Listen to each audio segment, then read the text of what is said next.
Eh, bueno, ahí supongo que están viendo entonces la PPT. Sí, así que vamos a empezar hoy. Guillermo me dijo que terminaron de ver el mercado, el modelo para la determinación de la renta, considerando solo el mercado de bienes y sin sector público y con una economía cerrada. ¿Sí? Ah, dale, ya comenzaste a grabar. Bueno, gracias, Dayana. Entonces, vamos a ver desde hoy vamos a ver ya el mismo modelo, pero ahora vamos a suponer que la presencia del Estado no es nula, sino que el Estado interviene a partir de distintos tipos de políticas. ¿Sí? Y para eso, entonces, después les paso el slide, ¿sí? Para que puedan ver.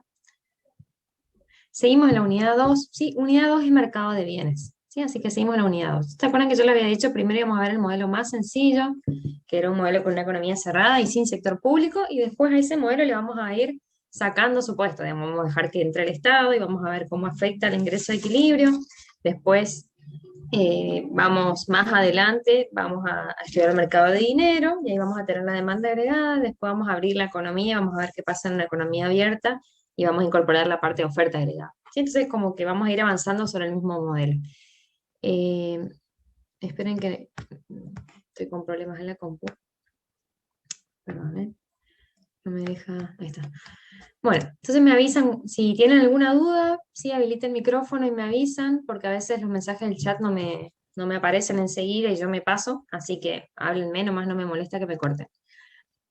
Vamos a ver muy brevemente las funciones del Estado moderno, qué es la política fiscal, vamos a ver el modelo de determinación de la renta con sector público, vamos a ver de qué se trata el gasto público, los impuestos y las transferencias, el multiplicador de esas variables. Volvemos a ver la identidad de reinversión, pero ahora con sector público, políticas de estabilización, retardos internos y externos, el concepto de estabilizadores automáticos, vamos a ver algo acerca del presupuesto del Estado. Sobre el presupuesto del Estado va a ser muy breve, porque esto lo van a ver más bien en finanzas públicas, ¿sí? Por acá lo vamos a ver así como un pantallazo muy grande nomás. Después vamos a ver el multiplicador del presupuesto equilibrado y de qué se trata el presupuesto de pleno empleo, ¿sí?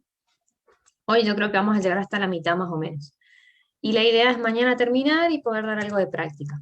¿Sí? Entonces, primero, a partir del siglo XX, ¿sí? El Estado fue como adquiriendo más funciones. En principio era un Estado que se dedicaba básicamente a los temas de justicia y seguridad y defensa de las naciones. ¿Sí? A partir del siglo XX se conoce el Estado como el Estado de bienestar, digamos, y esas funciones del Estado se ampliaron y diversificaron en un montón de sentidos. ¿Sí? Entonces, en la actualidad ustedes pueden ver que el sector público eh, hasta tiene participación estatal, o sea, hay empresas públicas y empresas que ofrecen bienes públicos, como por ejemplo educación, salud, energía, telefonía, etcétera, etcétera, ¿sí? Y el Estado también participa regulando determinados mercados, ¿sí? Por ejemplo, hay empresas que no son totalmente públicas, pero sí tienen cierto grado de participación estatal, ¿sí? O el Estado regula ciertos tipos de mercados cuando nota que hay competencia desleal o a partir de diferentes políticas, como pueden ser la fijación de precios mínimos, de precios máximos, impuestos, subsidios, etcétera. ¿Sí? De esa forma el Estado como que va regulando los mercados.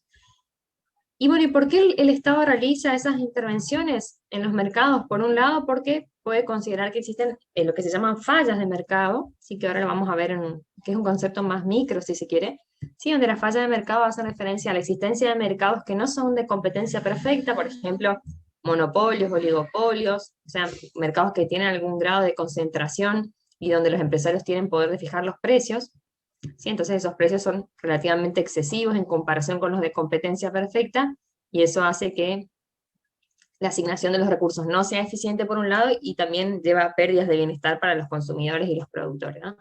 Entonces, esa es uno de los tipos de imperfecciones del mercado. O si no, puede intervenir porque hay externalidades en algún mercado o porque algunos bienes no son provistos por el mercado porque son bienes públicos, o puede intervenir por cuestiones distributivas, ¿sí? Porque considera, por ejemplo, que la distribución del ingreso no es justa, entonces realiza redistribución a partir del cobro de impuestos y eh, el dar transferencias, ¿no? Entonces, el Estado como que fue ganando funciones, ¿sí? Y estas funciones que ya les mencionaba, que iba haciendo como comentarios, las podemos concentrar en tres grandes funciones: la función reguladora, la función de redistribución y la política estabilizadora o anticíclica. La función reguladora justamente trata, como lo dice la palabra, el Estado interviene para regular la actividad económica, ¿sí? Mediante leyes o decretos o algún instrumento legal, ¿sí? La política de redistribución del ingreso, ¿sí? Bueno, ahí dice política fiscal de redistribución del ingreso, pero la función es la de redistribución del ingreso, ¿sí? El objetivo del Estado en ese caso es, cuando el Estado considera que en la economía hay una situación que es injusta, ¿sí?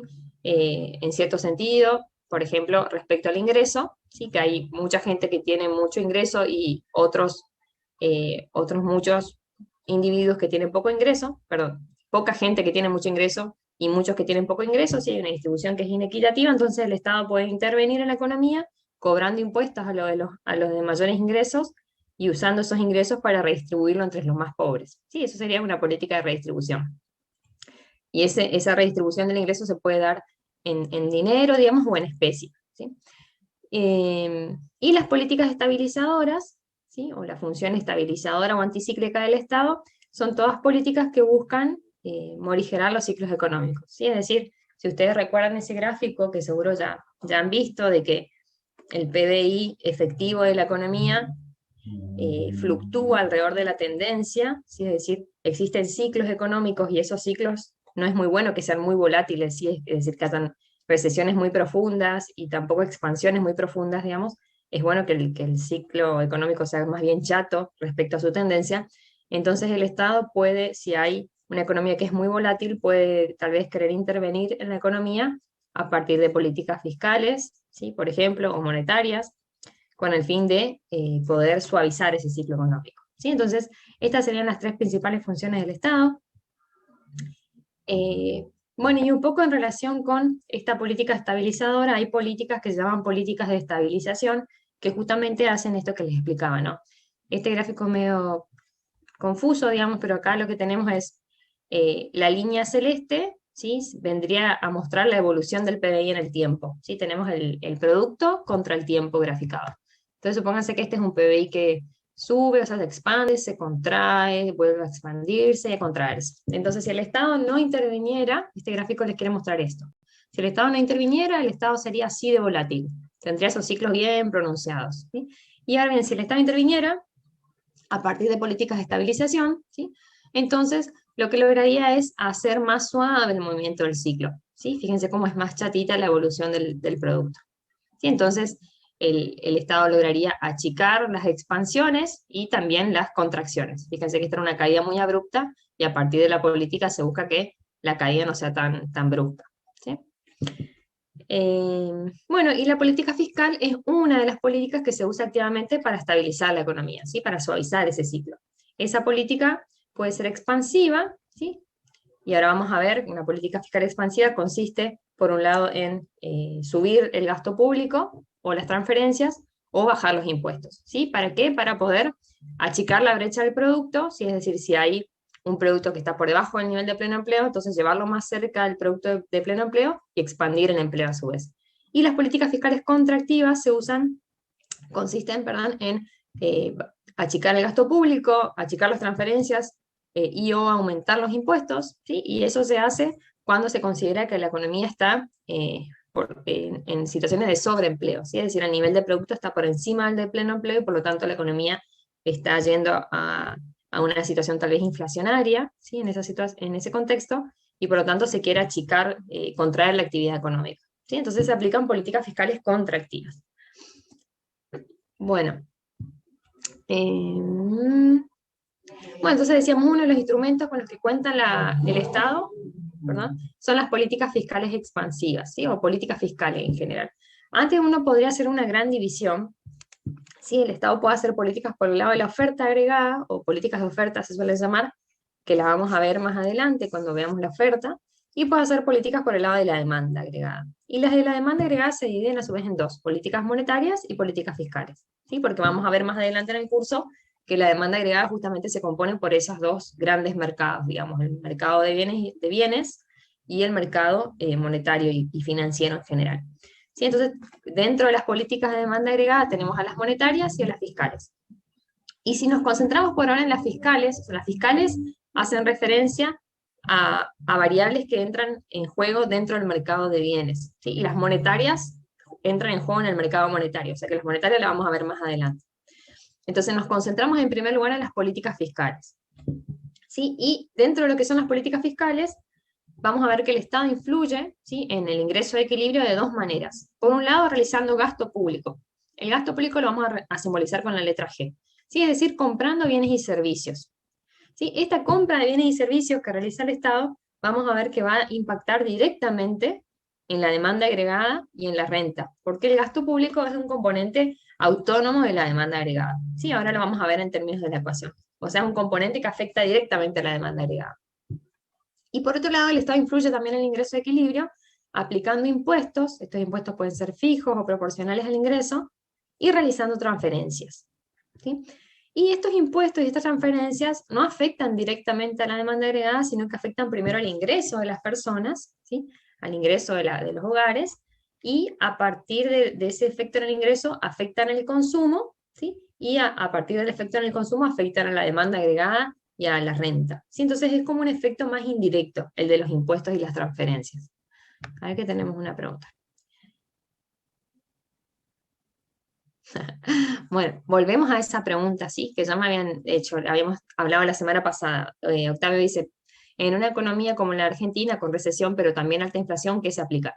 Y bueno, y por eso es un poquito difícil, digamos, porque existe cierta relación de intercambio, se le llama, como vamos a ver después cuando vamos con la curva de Phillips, entre inflación y nivel de actividad económica, ¿sí? O entre inflación y producto, o entre inflación y empleo.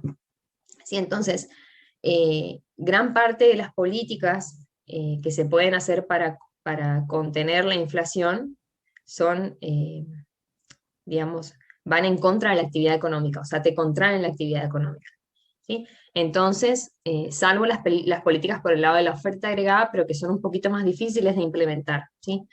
Por varias cuestiones, porque son políticas más a largo plazo, porque son políticas que buscan cambiar los incentivos de los empresarios y de los trabajadores, o sea que los efectos no son tan directos. Entonces, no se suelen aplicar mucho políticas por el lado de la oferta agregada, como hablamos la semana pasada, sino que más políticas por el lado de la demanda agregada, ¿sí? Y esas políticas por el lado de la demanda agregada contraen, que son para bajar la inflación, digamos, la mayoría contraen el nivel de actividad económica. Entonces, cuando estamos en economías eh, en recesión, como nosotros estamos ahora, es muy difícil bajar la inflación porque nos lleva a más recesión. Entonces ahí depende, digamos, lo que se haga, depende de los objetivos del equipo económico, digamos, que están en el gobierno. Si el equipo prioriza recesión antes que inflación, entonces primero va a empujar la economía, o sea, va a aplicar políticas para que se expanda el producto, y después, una vez que la economía avanza un poquito y mejora en términos de producto, de empleo y de cuestiones sociales, recién ahí va por el objetivo de inflación. Así que es una pregunta bastante como compleja para responder, y por ahí cuando veamos los modelos más avanzados vamos a poder decir un poquito más, ¿sí? Pero eso, se necesitan como varios instrumentos para resolverla, y en definitiva depende de qué objetivo se alcance primero, si mejorar la actividad económica o bajar la inflación, depende de los objetivos que priorice el gobierno, ¿sí? Pero bueno, no digo más porque la semana pasada ya hablamos bastante de eso. Entonces, en definitiva, digamos, volviendo a esto más teórico, si nos concentramos en las políticas fiscales, que son las políticas que se concentran totalmente en el mercado de bienes, digamos, o tienen su efecto directo en el mercado de bienes, entonces vamos a tener como dos grandes paquetes de políticas. Una que es variar el gasto público, que hace referencia a la compra de bienes y servicios, y tenemos que tener en cuenta que ese gasto es un componente autónomo y directo de la demanda agregada, o sea, forma parte en la ecuación de demanda agregada, el gasto es un componente más, y por otro lado, los impuestos y las transferencias que afectan primero el ingreso disponible, después el consumo, y el consumo es un componente de la demanda agregada, así que en definitiva afectan la demanda agregada y la renta, pero afectan a la renta de una forma más indirecta entonces. Bueno, y vamos a ver a lo largo de esta clase cómo el gasto público, los impuestos y las transferencias afectan al nivel de la renta de equilibrio, ¿sí? De eso se trata la clase de hoy. Esperen que siempre se me traba acá. Ahí está. Bien. Bueno, entonces hablamos un poco, por qué por cómo se justifica la intervención del Estado. Dijimos por fallas de mercado, ¿sí? Mercados concentrados, o sea, existen mercados. En general, digamos, está la idea, por lo menos para las economistas más liberales, digamos, que el Estado no tiene que intervenir en el mercado porque lleva ineficiencia, etcétera, etcétera. Y solo cuando existen fallas de mercado, ¿sí? Solo en esas situaciones el Estado debería intervenir. Entonces, ¿cuáles son esas fallas de mercado? Los mercados concentrados, ¿sí? Es decir, cuando no hay un mercado de competencia perfecta, que el mercado de competencia perfecta es el único que asigna eficientemente los recursos, ¿sí? Y maximiza el bienestar de los productores y los consumidores. Entonces, cuando no estamos en ese tipo de mercado, estamos en un oligopolio o estamos en monopolios, etcétera, etcétera. Entonces, se justifica que el Estado intervenga para mejorar la asignación, o sea, para hacer más eficiente la asignación de los recursos y para mejorar en términos de distribución, ¿sí? A veces también pueden ocurrir que existen externalidades, ¿sí? En la producción de algunos bienes y servicios, ¿sí? Por ejemplo, las externalidades hacen referencia a efectos que no son efectos en el consumo o en la producción que no son considerados en los precios de mercado, ¿sí? Por ejemplo, ustedes pueden pensar en empresas que en su proceso de producción contaminan un montón, por ejemplo, las acerías o las papeleras, etcétera, ¿sí? Todo ese costo ambiental del daño al medio ambiente por tirar residuos tóxicos, etcétera, al agua, al aire, etcétera, etcétera, no son considerados como costos dentro del cálculo de costos de la empresa y por lo tanto no figuran en el precio de mercado, ¿sí? Y eso es una externalidad negativa en la producción, digamos. Y bueno, entonces el Estado puede querer intervenir en ese tipo de empresas o en ese tipo de sectores económicos como para poder como para que los precios reflejen realmente cuáles son esas externalidades, ¿sí? Después tenemos los bienes, cuando es el caso de bienes públicos también, donde las empresas privadas en general no tienen incentivos o no tienen la capacidad para proveer ciertos bienes y servicios, entonces el Estado interviene como para proveer esos bienes, ¿no? Por ejemplo, la electricidad, el gas, la luz, la telefonía, etc.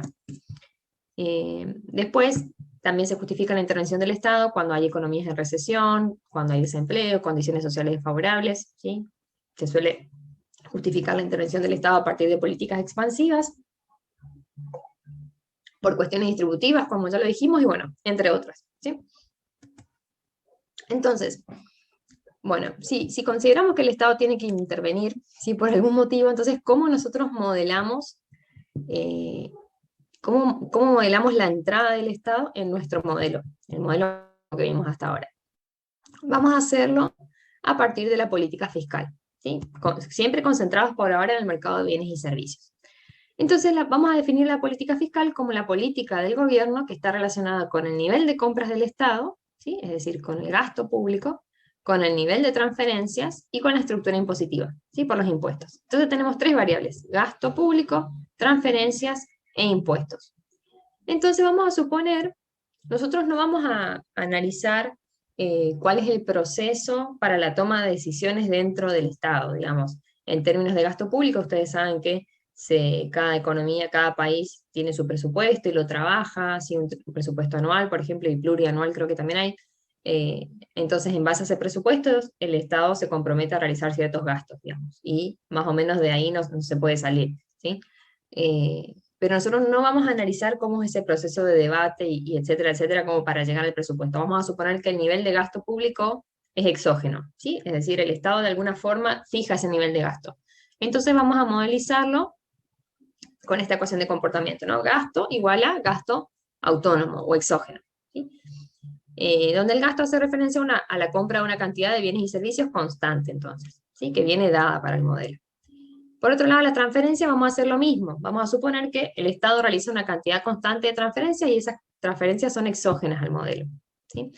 Respecto a los impuestos, vamos a suponer que hay un tipo de impuesto fijo, ¿sí? Que no depende del nivel de renta, T0 lo solemos llamar, y un impuesto proporcional sobre la renta, ¿sí? Que como es proporcional, para modelizarlo tenemos que poner la alícuota del impuesto por la renta, ¿sí? Entonces, esta parte será un impuesto proporcional a la renta y esta parte un impuesto fijo, ¿sí? Entonces tenemos, por un lado, gasto público, por otro lado, transferencias, ambos exógenos, y por otro lado, impuestos fijos y proporcionales al ingreso.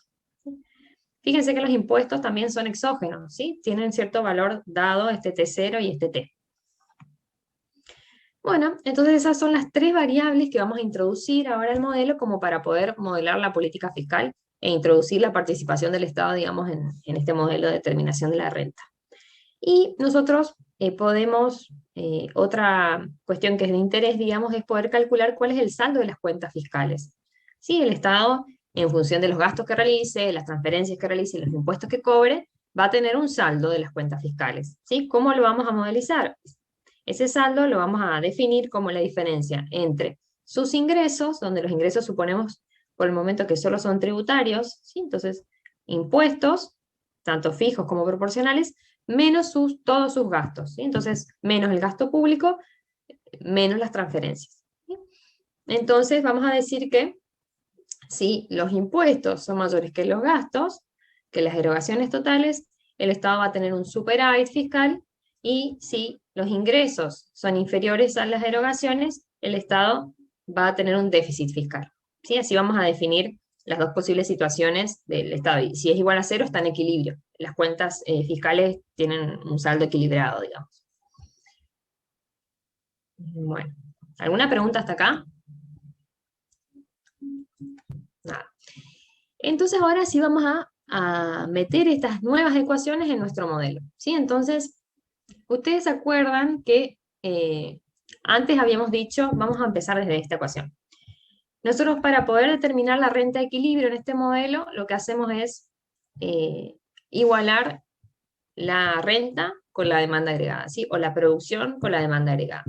Y para eso tenemos que definir a la demanda agregada. Por ahora suponemos que la economía sigue siendo cerrada, pero ahora tenemos el sector público, ¿sí? Entonces, nuestra demanda agregada va a ser igual a consumo, más inversión, como decían antes, más gasto, porque estamos metiendo al Estado ahora en el modelo. Y también ustedes me pueden decir, bueno, pero ¿dónde están los impuestos y las transferencias? ¿No? Porque hablamos de tres variables que entran en juego. Fíjense que yo les dije que el gasto público es un componente autónomo y afecta directamente a la demanda agregada. ¿Sí? Fíjense que es un componente distinto al consumo y distinto a la inversión. Pero los impuestos y las transferencias no afectan de forma directa, sino que afectan al ingreso disponible y así al consumo y así a la demanda agregada. Y eso lo vemos acá. Fíjense, tenemos demanda agregada igual a consumo más inversión más gasto, pero sabemos que el consumo es equivalente a toda esta función, ¿sí? Antes ustedes decían, consumo es igual a, acá está, ¿no? Consumo autónomo más propensión marginal a consumir por ingreso disponible, ¿sí? Y el ingreso disponible suponíamos que era igual al ingreso porque no había estado, no habían impuestos ni transferencias. Pero si hay estado con transferencias e impuestos, el ingreso disponible lo definimos de esta forma, ¿sí? El ingreso disponible o lo que le queda de bolsillo en el bolsillo al individuo o a la familia es igual a su ingreso, más las transferencias que le da el Estado, menos los impuestos que le cobra. ¿Sí? Porque ahora consideramos que el Estado tiene cierta participación en nuestro modelito. Entonces, fíjense, donde estas transferencias son exógenas, dijimos hace un rato, y este T tiene tanto impuesto fijo como impuesto proporcional a la renta. ¿Sí? Entonces lo que hacemos es, donde antes poníamos ingreso disponible en nuestra función de comportamiento del consumo, ahora ponemos la definición del ingreso disponible, ¿sí? Que es renta más transferencias menos los dos tipos de impuestos. ¿Sí? Bueno, entonces fíjense que las transferencias entran en nuestro modelo elevando, si se quiere, el consumo, ¿sí? Porque están sumando nuestra función de consumo, y los impuestos, ambos tipos de impuestos reducen el consumo porque reducen el ingreso disponible, ¿sí? Entonces van a afectar a la demanda agregada vía el consumo, ¿sí? Bueno, y después de solo trabajar algebraicamente, fíjense, que es lo que hicimos acá, como teníamos dos veces renta en la ecuación de consumo, sacamos factor común renta, ¿sí? Renta y propensión marginal a consumir, fíjense que acá tenemos C por I y acá tenemos menos C por T por I. Entonces sacamos factor común C por I, nos queda 1 menos T, de esta partecita y de esta partecita. Y el resto es todo lo mismo. Y ahora sí, reemplazamos consumo por su ecuación de comportamiento, que es esta que obtuvimos antes, esta que está acá, más inversión autónoma más gasto, ¿sí? Y entonces vamos a llamar a todas las variables que son exógenas para el modelo, las vamos a llamar componentes autónomos de la demanda agregada. ¿Sí? Que si nosotros miramos dentro de esta ecuación, ¿cuáles son las variables exógenas? El consumo autónomo, las transferencias, los impuestos, ¿sí? la inversión autónoma y el gasto autónomo, ¿sí? Y esta partecita es algo endógeno, ¿sí? Porque fíjense que depende de la renta, y la renta se determina dentro del modelo. Entonces esta partecita es endógena. Todo el resto lo llamamos componentes autónomos, que es lo que está acá, ¿sí? Entonces, en definitiva, nuestra función de demanda agregada va a ser igual al componente autónomo de la demanda agregada más C por 1 menos T por I. ¿Sí? Hacemos una simplificación, digamos. Todo lo de esta ecuación menos C por 1 menos T por I lo llamamos A cerito. Entonces decimos que demanda agregada es igual a A cerito o componente autónomo más C por 1 menos T por I. ¿Sí? A ver qué hay por acá. Esperemos un segundito. Uh-huh. Bueno, esto por ahí comentarles. Sí, fíjense que de la ecuación de la demanda agregada, ahora nuestra propensión marginal a consumir, sí, que nos medía cuán sensible era el consumo ante cambios de la renta, a esa propensión se le descuenta 1 menos T. ¿Sí? Entonces, nosotros podríamos decir que C por 1 menos T es la propensión marginal a consumir de los hogares neta de impuestos. ¿Sí? Porque sería, fíjense que si ustedes distribuyen acá sería C por menos CT. ¿Sí? Entonces, es la propensión marginal a consumir neto de los impuestos que tiene que pagar la familia. ¿Sí? Y acá hay unos ejemplitos. A ver, supongamos que la propensión marginal a consumir es 0,8 y el impuesto proporcional es 0,25. Entonces, la propensión marginal a consumir neta de impuestos, ¿sí? Esto vendría a ser 0,6. Entonces, si el Estado, sin el Estado, si en el modelo no consideráramos el Estado, nuestra propensión marginal a consumir sería 0,80, que es igual a C, y ahora que introducimos el Estado y que se le descuentan los impuestos proporcionales, la propensión marginal a consumir es más chiquitita, es 0,60. ¿Sí? ¿Sí? Es decir, que en este modelo con Estado, la sensibilidad del consumo ante cambios del ingreso va a ser más chica porque esa propensión marginal a consumir se le descuenta el impuesto que paga la familia. ¿Sí? Bueno, esto que esta derivación que hice algebraica, la van a repetir para todos los ejercicios, digamos. Ahora vamos a ver algunos ejercicios. Lo que yo siempre recomiendo, digamos, o recomendamos es que cuando tengan que hacer ejercicios, ahora para el mercado de bienes, pero luego para el modelo más completo, siempre les conviene partir de la definición de la demanda agregada, ¿sí? Con todos sus componentes. Ahora tenemos una economía cerrada, así que es consumo más inversión más gasto. Luego más adelante le agregamos la economía abierta, pero partir de la definición más básica y luego ir reemplazando cada variable por su función de comportamiento. ¿Sí? Y de esa forma no se van a equivocar, porque si no lo que hacen es aprenderse la fórmula final de memoria, y si le cambiamos alguna variable cambia toda la función y bueno, y sale todo medio mal. ¿Sí? Así que es importante que se recuerden la definición de la demanda agregada y luego solo reemplazar variables por funciones de comportamiento. ¿Sí? ¿Alguien tiene alguna duda sobre esto?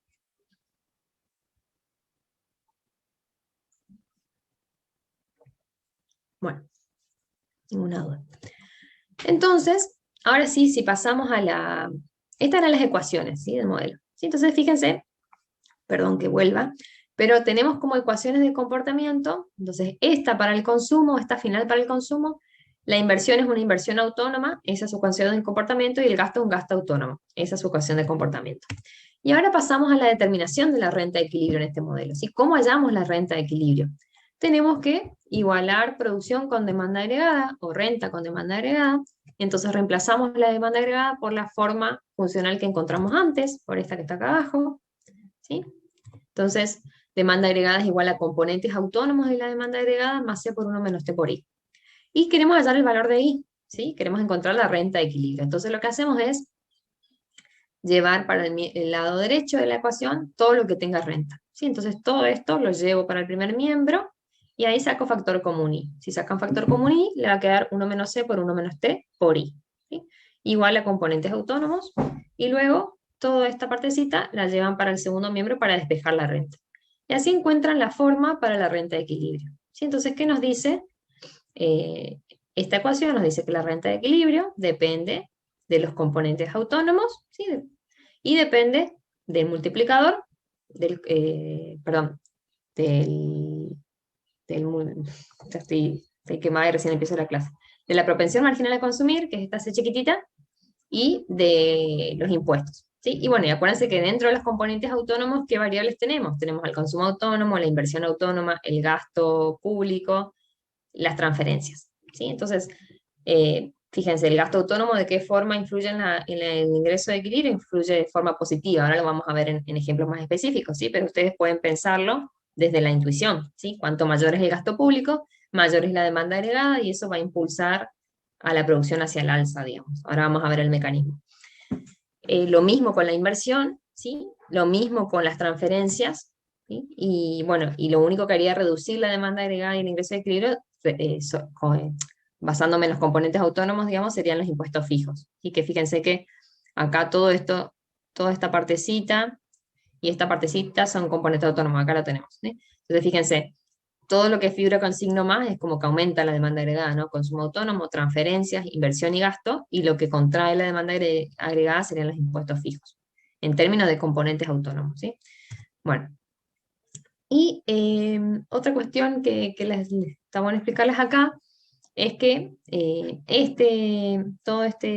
esta expresión es el llamado multiplicador, ¿sí? De los componentes autónomos de la demanda agregada, ¿sí? Es decir, el multiplicador del gasto público, de la inversión y del consumo autónomo, ¿sí? Y luego para sacar el de las transferencias y el de los impuestos fijos hay que hacer algún trabajito algebraico más, ¿sí?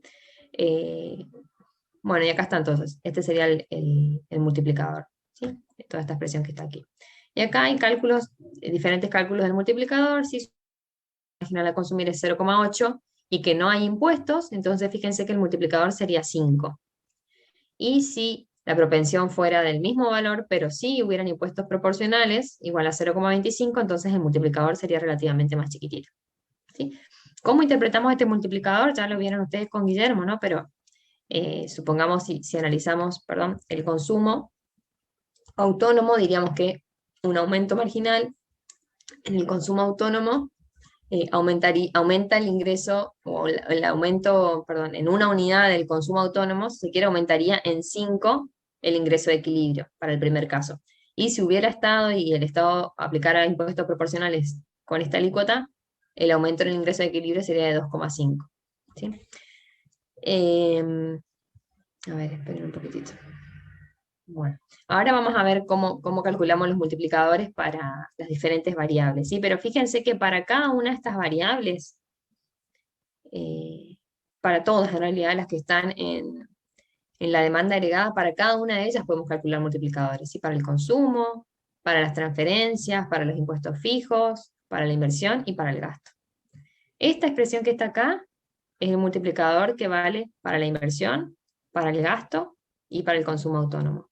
Y para las otras cambia un poquito, ¿sí? ¿Ustedes cómo pueden darse cuenta de eso? Si se acuerdan del concepto de derivadas, para mí es mucho más simple, porque lo que tienen que hacer es reemplazar este componente autónomo acá, y ahí para calcular el multiplicador de una variable, lo único que hacen es derivar esta función de ingreso de equilibrio con respecto a esa variable de interés, ¿sí? Entonces, por ejemplo, ustedes harían la derivada del ingreso de equilibrio con respecto a el consumo, ¿sí? Entonces, fíjense que el consumo aparece como sumando en los componentes autónomos, así que acá tendríamos consumo autónomo entre otras variables. Entonces les quedaría que es directamente 1 por 1 menos c por 1 menos t, el multiplicador del consumo autónomo, ¿sí?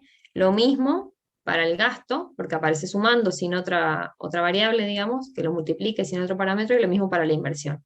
Pero fíjense que para las transferencias, como tenemos a la propensión marginal a consumir ahí sumando, y para los impuestos fijos, como tenemos la propensión marginal a consumir ahí restando, cambia esa derivada, ¿sí? Para las transferencias va a ser C, vamos a tener una C acá arriba, en el multiplicador C por 1 menos C por 1 menos T, y para los impuestos vamos a tener menos C sobre 1 menos C por 1 menos T, ¿sí?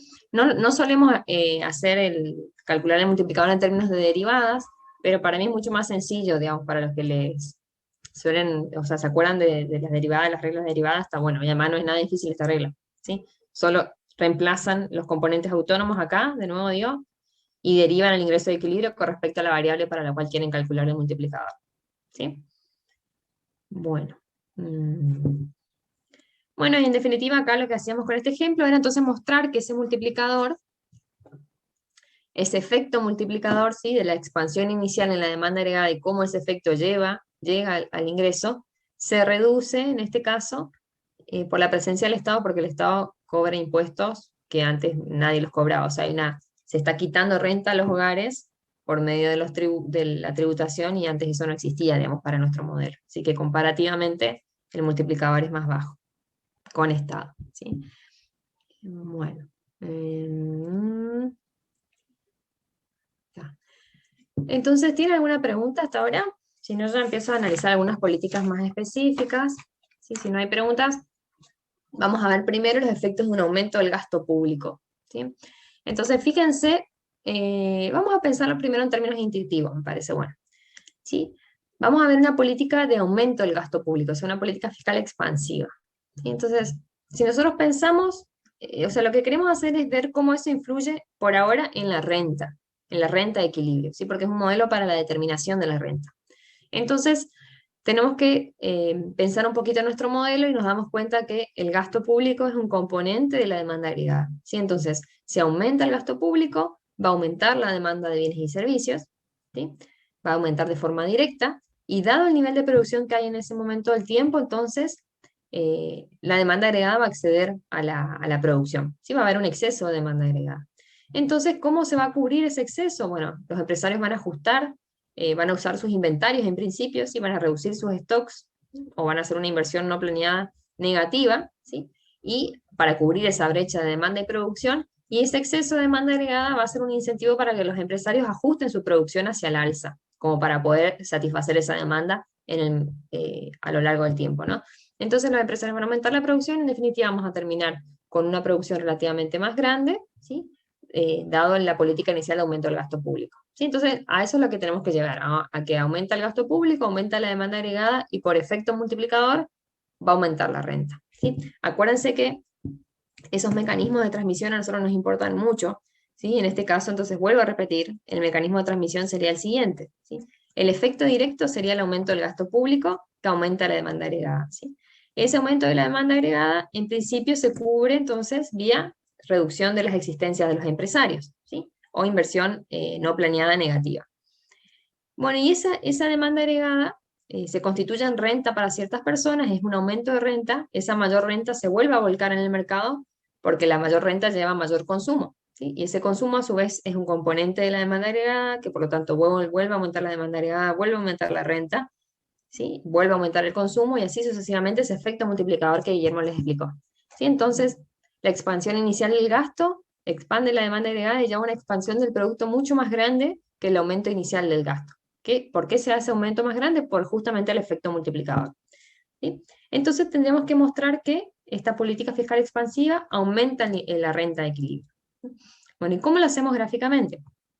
Fíjense, acá tenemos demanda agregada de producción y renta, tenemos la recta de 45 grados, ¿sí? Que nos muestra la igualdad, digamos, de demanda agregada, producción y renta, y tenemos una primer curva de demanda agregada, que sería esta. ¿Sí? Fíjense, la ordenada al origen son los componentes autónomos, y la pendiente es C por 1 menos T. ¿Sí? Esa es la pendiente. ¿Cómo calculamos la pendiente? Porque hacemos la derivada de la demanda agregada con respecto a la renta y nos queda que es esto, C por 1 menos T. Entonces, fíjense, entonces la distancia, fíjense cómo acá está marcado, ¿no? La distancia entre el cero, digamos, y el nivel de los componentes autónomos nos muestra la sumatoria o el valor total de los componentes autónomos, ¿sí? Donde los componentes autónomos son el consumo autónomo, la inversión autónoma, el gasto, las transferencias y los impuestos fijos. Entonces, en nuestro equilibrio inicial se da en este punto de intersección entre la recta de 45 grados y la curva de demanda agregada. Esa intersección nos dice que el ingreso de equilibrio, fíjense que este cruce de curvas, digamos, de rectas en este caso, ¿sí? Esta, que es la de 45 grados, y esta demanda agregada, es lo mismo que igualar las ecuaciones, que igualar renta o producción con demanda agregada, que es lo que hicimos acá.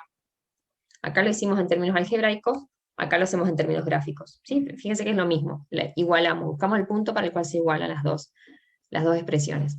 Y esa igualación nos lleva a que este es el ingreso de equilibrio inicial, y 0. ¿Sí? Entonces este es nuestro equilibrio inicial. Y luego, bueno, suponemos que el Estado aumenta el gasto público, ya dijimos los efectos, lo tenemos que graficar ahora. Tenemos que mostrar primero qué pasa con la demanda agregada. ¿Sí? Dijimos, el gasto público es un componente directo, es un componente autónomo de la demanda agregada, entonces lo que ocurre gráficamente es que la curva de demanda agregada se desplaza hacia arriba. ¿Sí? Fíjense que pasamos de esta a esta. Se desplaza paralelamente, ¿sí? Mostrando que ahora la ordenada al origen de la función de demanda agregada es más grande porque tenemos un gasto público G1, fíjense, antes teníamos un G0, ahora tenemos un G1, un gasto público que es más grande que el inicial. Entonces aumentan los componentes autónomos de la demanda agregada. Y la pendiente, que es C por 1 menos T, no cambia, ¿sí? Entonces se desplaza paralelamente hacia arriba, en principio al nivel de renta inicial, ¿sí? Fíjense, al nivel de renta inicial tenemos que la demanda agregada es más alta, si quieren mirarlo acá, digamos la demanda más agregada más alta que la renta en un principio, entonces tenemos, como dice acá, al nivel I0, tenemos inversión no planeada negativa, que es la reducción de stocks de los empresarios. Luego se produce el efecto multiplicador que ya comentábamos. Los empresarios ajustan la producción hacia el alza y terminamos en un nuevo equilibrio, sería este, donde se vuelven a intersectar la recta de 45 grados con la nueva curva de demanda agregada. Y así mostramos que la renta de equilibrio ahora es I1. Entonces fíjense cómo mostramos que ante el aumento del gasto en esta proporción, desde A0 hasta 1 aumenta el gasto, ¿sí? La producción de equilibrio aumenta en todo esto. ¿Sí? Eh, entonces, en definitiva, ¿cuál es el efecto de una política fiscal expansiva? Aumenta la producción y la renta de equilibrio. ¿Sí? Ese es el efecto final para este modelito que por ahora es sencillito. Pero bueno, les decía, cuando ustedes analizan una política, en general pedimos el análisis en términos de interpretación económica, ¿sí? Es decir, lo que está anotado acá, un aumento debería decir ahí, ¿sí? Lo que está anotado ahí es decir, poder interpretar a dónde afecta esa política, cómo es el mecanismo de transmisión hasta llegar al efecto final. Pedimos análisis en términos gráficos, que es lo que hicimos acá, y a veces también se pide en términos algebraicos, si es que hay algún ejercicio con numeritos, ¿no? Entonces vamos a ver un ejercicio con numeritos ahora, para poder cerrar este primer ejemplo. Acá tenemos, bueno, las ecuaciones de comportamiento, ¿sí? Fíjense, la del consumo, inversión autónoma, gasto público, transferencias, impuestos fijos e impuestos proporcionales. Entonces el ejercicio nos pide que calculemos el ingreso de equilibrio y el multiplicador y que analicemos los efectos de una política fiscal expansiva aumentando el gasto, suponiendo que el gasto pasa de 10 a 18, el gasto público. ¿Sí? Que volvamos a calcular el ingreso de equilibrio y volvamos a calcular el efecto multiplicador. Y que después grafiquemos la demanda agregada y el ingreso antes y después de la política económica. Bueno, entonces mi idea era que ustedes se puedan poner a hacer el ejercicio. Yo no sé qué hora es, son casi las 7. Entonces yo les doy 5 minutos como para que ustedes puedan pensar y procesar un poco lo que yo les estuve explicando y a ellos vamos a ir haciendo juntos la solución, ¿sí? Pero los invito a que ustedes puedan pensar un ratito, eh, a ver si están siguiendo la clase, si me están entendiendo y no simplemente que yo les muestre las soluciones así de fácil, ¿sí? Entonces, ¿cómo resolver esto? Les voy a mostrar de nuevo la ecuación, ¿no? Tienen que partir, como sugerencia, siempre partir de la definición de la demanda agregada. Para este caso, demanda agregada es consumo más inversión más gasto. Tengo mi ecuación de demanda agregada, después la igualo con la renta, como lo hicimos acá, ¿sí? Y reemplazo las variables por sus ecuaciones de comportamiento, ¿sí? Y después se pueden calcular todo el resto, ¿sí? Así que les dejo 5 minutos mientras yo me voy a buscar más agua y ahí vemos las soluciones.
Bueno, ¿pudieron hacer algo, chicos? No sé, no los puedo ver, así que no sé si están ahí o... Bueno, pero sí, la idea es que ustedes puedan intentar pensar los ejercicios ya desde el principio y no copiarlos, como para poder ir razonando y entendiendo los modelos. Y ese es el objetivo. Yo tengo una solución por acá, pero bueno, primero plantearlo en términos teóricos, digamos, ¿qué deberíamos hacer? Entonces, igualar demanda, para encontrar el ingreso de equilibrio, igualar la demanda agregada con la renta y reemplazar la demanda agregada por cada una de estas ecuaciones de comportamiento, por consumo, más inversión, más gasto. Y fíjense que dentro de consumo tenemos el ingreso disponible, entonces dentro del ingreso disponible tendremos que poner la definición del ingreso disponible, que es la renta menos eh, estos 0,10, menos, perdón, a ver dónde está la propensión marginal de consumo. Ah, está. La renta menos 0,10 por I, o sea, menos los impuestos proporcionales, ¿sí? Menos 5, que es el impuesto fijo, más las transferencias, que son 0. ¿Sí? Eso iría en ingreso disponible.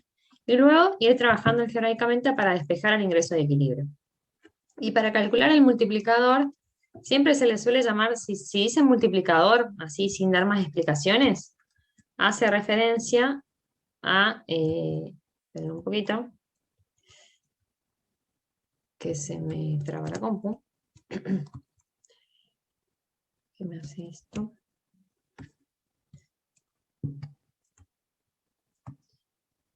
Esperen, perdón.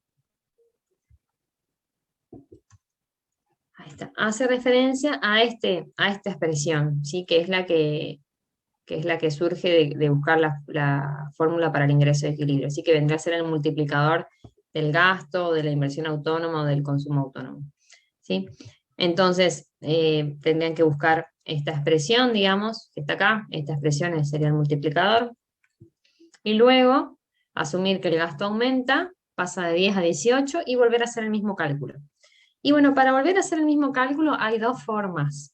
Se puede calcular el nuevo ingreso de equilibrio directamente en niveles, digamos, calcular el nuevo valor para el ingreso de equilibrio y su efecto multiplicador, o se puede calcular la variación del ingreso de equilibrio, que por ahí es una forma más rápida, digamos, pero no es recomendada si se la quieren estudiar de memoria, ¿sí? Yo prefiero que calculen en niveles. Pero entonces yo les voy a compartir, eh, esperen, les voy a compartir mi pantalla entera para que ustedes puedan ver la solución. Espera un poquitito. Bueno, ahí yo supongo que están viendo mi pantalla entera. Bueno, acá hay un valiente que le agradezco, José Ramos Báez, que puso un valor para el ingreso y del multiplicador que a mí me dio un poco distinto, pero vamos a verlo ahora y gracias por responder. Valoro muchísimo. Acá tengo una foto que está re que te borrosa, les pido disculpas por eso. Les voy a pasar después una foto mejorcita, es un apunte mío, digamos. No sé si se ve algo, pero bueno, intentaremos ver. Lo que hice acá fue resolverles el ejercicio, después les saco una mejor foto, ¿sí? Y se los paso. Bueno, hay otro César que también contestó. Bueno, gracias, César. El de César me da más parecido, che. Pero vamos a ver, me da un poquitito distinto, pero parecido. Entonces, fíjense, yo puse acá, lo calculé en niveles primero. Sí que decir, puse toda la ecuación de demanda agregada. Fíjense que acá puse ingreso o producción igual a demanda agregada. Dentro de demanda agregada tengo consumo más inversión más gasto. Esta es el consumo, la ecuación de comportamiento, ¿sí? 30 más 0,80 por ingreso disponible, más 10 de inversión, más 10 de gasto. Y después lo que hice fue reemplazar, donde decía ingreso disponible, lo reemplacé por el ingreso disponible lo reemplacé, digamos. Aquí es igual al ingreso disponible, es igual a la renta, menos los impuestos proporcionales, menos los impuestos fijos. Acá en vez de poner el menos 5 dentro del paréntesis, lo puse afuera, como menos la propensión marginal a consumir de nuevo por 5. ¿Sí? No quiero que les confunda. Ustedes podrían haber puesto dentro del paréntesis menos 5 directamente. ¿Sí? Porque la definición de ingreso disponible en este caso es renta, o sea, I menos 0,10 por I, menos 5 más 0. ¿Sí? Yo lo puse aparte, pero da lo mismo. más 10 de inversión, más 10 de gasto. Y después solo trabajar algebraicamente. Fíjense, lo que deberíamos hacer es, como queremos calcular el valor para la renta, todo lo que tenga renta de este lado lo llevamos para el primer miembro. Y así hice, ¿sí? Llevé todo lo que tenía renta para el primer miembro. Del otro lado me quedaron solo números, sumé y me dio 46, lo de los componentes autónomos.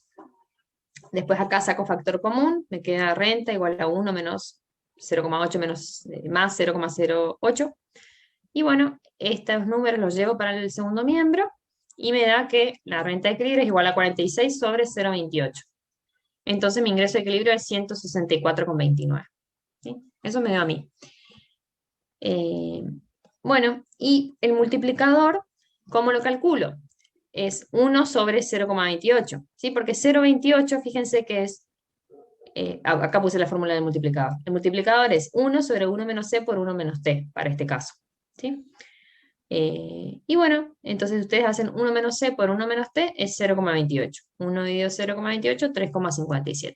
¿Sí? Entonces esto me diría, este multiplicador lo puedo utilizar para resolver el punto que viene, ¿sí? Pero bueno, en principio, ¿tienen alguna duda de esta primera parte? Sí, que entonces vieron que es bien fácil, digamos. Reemplazamos a la demanda agregada por sus componentes y después cada uno por su función de comportamiento y trabajamos algebraicamente nomás. ¿Sí? Y bueno, y después nos pide que analicemos el efecto de una política fiscal expansiva, que el gasto pasa de 10 a 18. Y eso lo hice acá. Entonces acá tenemos las dos formas, fíjense. Dos formas para calcular. Una forma, no sé si puse las dos acá, a ver, espérenme. Bueno,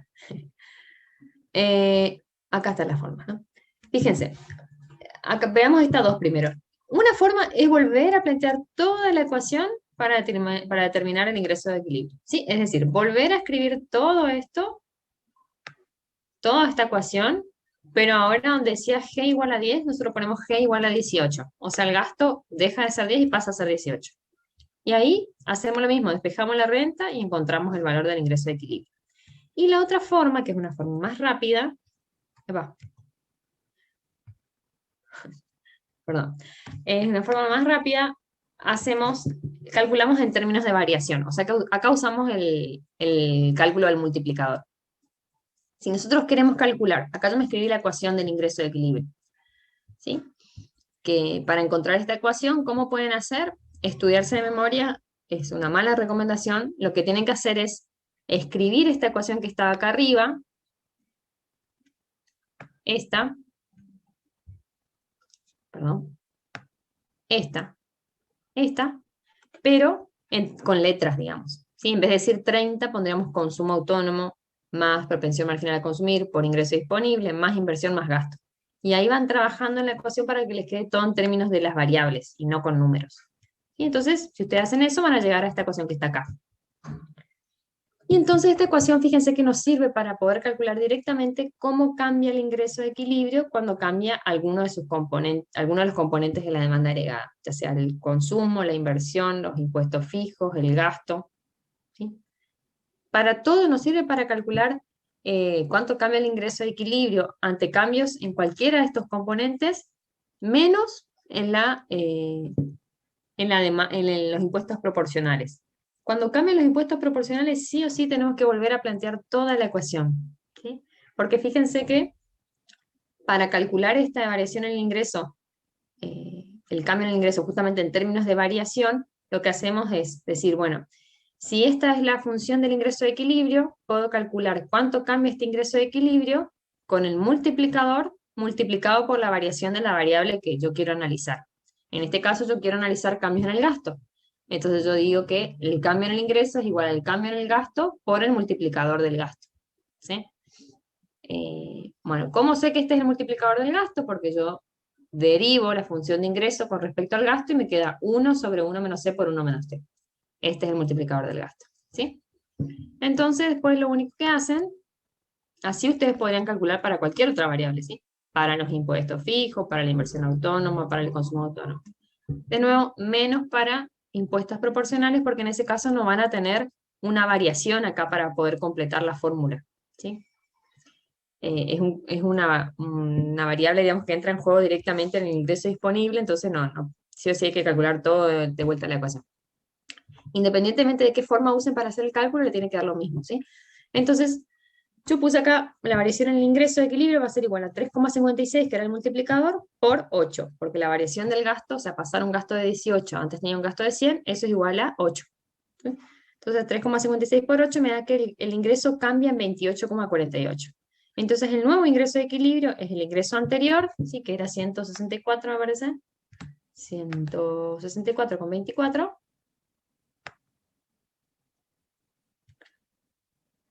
Más 28,48. Y eso nos da 192,77.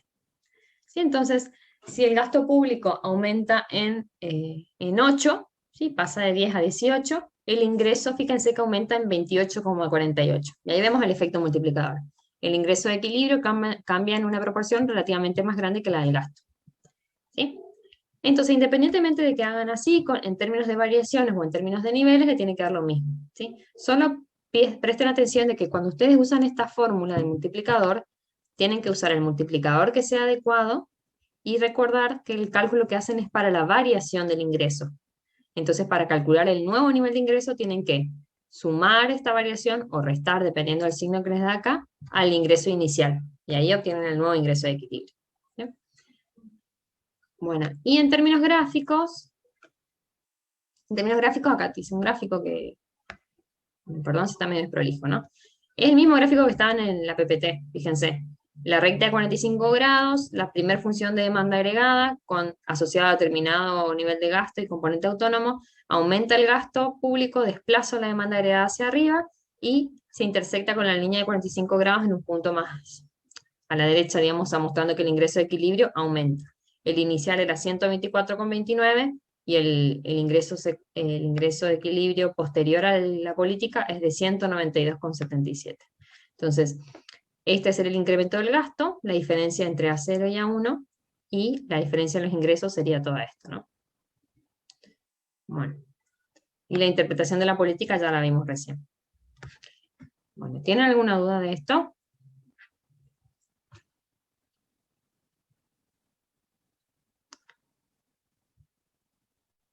Ninguna duda.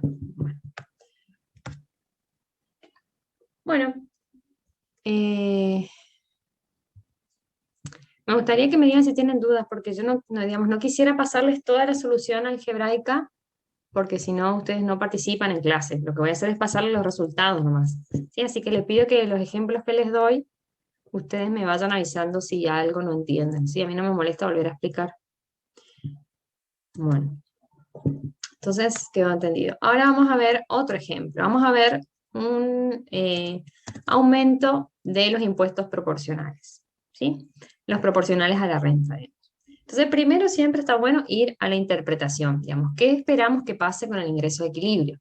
Bueno, si aumentan los impuestos proporcionales a la renta, ¿sí? Eso hace que disminuya la renta disponible de los hogares, ¿sí? O sea, para cada nivel de renta se le va a restar una mayor proporción de impuestos, digamos. Entonces va a caer la renta disponible, eso va a hacer que caiga el consumo, que caiga la demanda agregada y que caiga la renta, ¿sí? Y luego por efecto multiplicador la renta va a ir cayendo más y más, ¿sí? Porque esa menor renta a su vez significa menor consumo y a su vez menor demanda agregada y menor renta para otras personas y así todo el efecto multiplicador que ya lo vieron varias veces. Entonces, en definitiva, ese efecto, esa política inicial contractiva se va a ampliar en términos de ingreso de equilibrio, ¿sí? Se va a ampliar la contracción de la actividad, digamos, en términos de ingreso de equilibrio. Entonces, nosotros tenemos que mostrar que el ingreso de equilibrio cae en nuestro modelo, ¿sí? Bueno, ¿cómo lo mostramos? Entonces, fíjense, acá tenemos el mismo gráfico, una primera función de demanda agregada, esta es ordenada al origen, que nos muestra el nivel de los componentes autónomos, ¿sí? Que son consumo autónomo, más inversión autónoma, más gasto, más transferencias, menos impuestos fijos. Y la pendiente es C por 1 menos T por, perdón, acá, en esta curva estamos. C por 1 menos T, esa es la pendiente. Entonces, el ingreso de equilibrio, que surge de la intersección entre la recta de 45 grados, que es la celeste, y la línea roja, nos indica que el ingreso de equilibrio es I0. ¿Sí? Entonces, este es el equilibrio inicial. Bueno, y después se aplica, aumenta los impuestos proporcionales, ¿sí? Fíjense que los impuestos proporcionales, en términos gráficos, fíjense que no están en la ordenada al origen, no están en los componentes autónomos. Entonces A0 no cambia. Y lo que ocurre es que cambia la pendiente, porque la pendiente dijimos que es C por 1 menos T. ¿Sí? Entonces, si aumenta este T0, que es el impuesto proporcional, vamos a tener que la curva se hace más plana. ¿Sí? Porque C por 1 menos T, pero un T más grande hace que caiga la pendiente, digamos. Entonces tenemos una curva, una recta de demanda agregada más plana. Entonces, pivoteamos en torno a la ordenada al origen, pivoteamos hacia adentro. ¿Sí? Hacemos que la curva caiga, siempre conservando la ordenada al origen. Entonces, dada la recta de 45 grados, mostramos que la intersección o el nuevo equilibrio nos lleva a un nivel de renta más bajo. ¿Sí? Entonces, en términos de la recta, de la función de demanda agregada, ¿cómo mostramos gráficamente el efecto? Pivoteando la recta en torno a la ordenada al origen, llevándola hacia abajo, y el nuevo cruce con la recta de 45 grados nos determina que esta es la renta de equilibrio. Sí, eso en términos gráficos. Y más análisis en términos económicos, digamos, de interpretación, podemos ver que al momento T0, si se quiere, cuando se implementa la política, al aumentar los impuestos proporcionales, cae la renta disponible, cae el consumo, cae la demanda agregada. Entonces tenemos una, para T0, digamos, en el momento cero tenemos una demanda agregada, que es esta, ¿sí? Esta la podemos ver acá, que es más chico que la producción, que la oferta, ¿sí? Si se quiere. Entonces, tenemos un exceso de producción, ¿sí? Y eso implica que, en principio, en T0, ese desequilibrio se ajusta con una acumulación de stocks, ¿sí? Es decir, toda esa producción que los empresarios no pueden vender constituye inversión no planeada positiva, acumulan stocks, ¿sí? O suman inventarios. Y luego, eso constituye una señal para los empresarios de que tienen que reducir sus planes de producción, ¿sí? Entonces ajustan la producción hacia la baja. Y el efecto multiplicador, todas estas flechitas que van para acá, lo explicamos de la forma que ya lo dije, ¿sí? Esa menor renta disponible, menor consumo y menor demanda agregada y menor renta hacen que hayan otras personas que tengan menos renta a su vez y por lo tanto consuman menos, y eso implica menor demanda agregada, menor renta, etcétera, etcétera. Todo el proceso multiplicador, en este caso recesivo, digamos, contrayendo cada vez más la actividad. ¿Sí? Entonces, en definitiva, terminamos con este equilibrio. ¿Sí? Y mostramos que la renta pasó desde esta hasta esta, la renta de equilibrio. ¿Sí? Entonces, en definitiva, el efecto final de la política fiscal contractiva, a partir del aumento de los impuestos proporcionales, es una reducción de la producción y la renta de equilibrio. ¿Sí? Ahí veo que hay una preguntita. ¿Qué era C por T0? A ver. C por T0, esta era el impuesto fijo. Impuesto fijo que entra en juego en la función de consumo multiplicado por la propensión marginal a consumir. ¿Sí? C chiquitita es la propensión marginal a consumir. Y T0 el impuesto fijo. ¿Sí? Bueno, y entonces, ¿tienen alguna duda más de esto? ¿No tienen ninguna duda más? Yo les quiero mostrar otro ejemplo. Opa, perdón. Entonces, vamos a ver otro ejemplo. Vamos a ver un ejemplo algebraico. ¿Sí? Acá. Bueno, entonces suponemos las mismas funciones de comportamiento, ¿sí? Que en el ejercicio anterior, pero ahora suponemos, o sea, que la renta de equilibrio y el multiplicador van a ser los mismos que en el que ya vimos. Y ahora tenemos que analizar una política fiscal contractiva, pero que consiste en un aumento, ¿sí? De los impuestos proporcionales. Fíjense que antes eran 0,10 y ahora pasan a ser 0,5, 0,15, perdón. Y esa sería como la alícuota del impuesto que se aplica sobre la renta. Entonces el ejercicio pide que vuelvan a calcular el ingreso de equilibrio y el efecto multiplicador y analizar la situación inicial contra la final, ¿no? El equilibrio inicial contra el final. Eso es como un ejercicio de estática comparativa, ¿sí? Lo que solemos hacer en macro. Analizamos un equilibrio, suponemos un shock o política, vemos a dónde llegamos y luego comparamos los dos equilibrios. Entonces, les pido que vuelvan, que ahora, digamos, puedan calcular esto, ¿sí?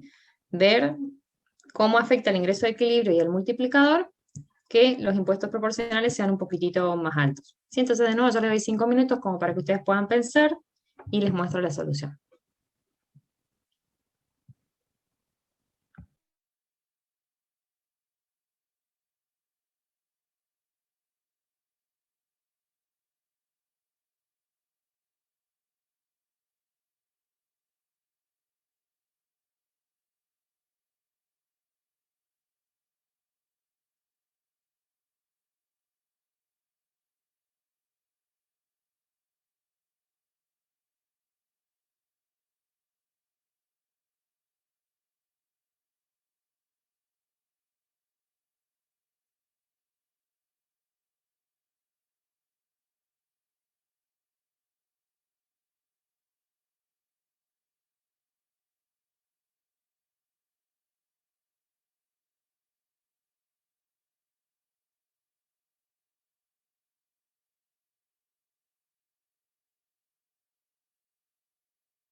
Bueno, no sé si logran hacer algo, pero yo les muestro lo que encontré. Entonces, esperen un segundito.